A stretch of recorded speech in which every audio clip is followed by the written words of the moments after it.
একবারের কথা। একটি জঙ্গলে খরগোশ এবং কচ্ছপ বাস করত। খরগোশ ছিল খুবই দ্রুত, আর কচ্ছপ ধীর গতি। খরগোশ কচ্ছপকে হেসে বলল, তুমি কি আমার সঙ্গে দৌড় প্রতিযোগিতা করতে চাও? তুমি তো আমাকে কখনো হারাতে পারবে না। কচ্ছপ ধীর গলায় বলল, ঠিক আছে, চেষ্টা করি।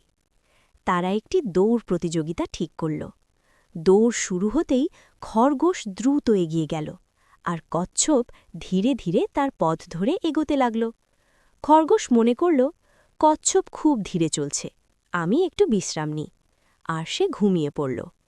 কিন্তু কচ্ছপ অবিরাম এগোতে থাকল।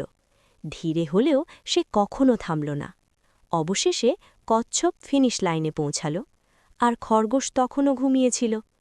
ধীর কচ্ছপ জয়ী হল। এই গল্প আমাদের শেখায়, ধৈর্য এবং স্থিরতা সব সময় জয় নিশ্চিত করে।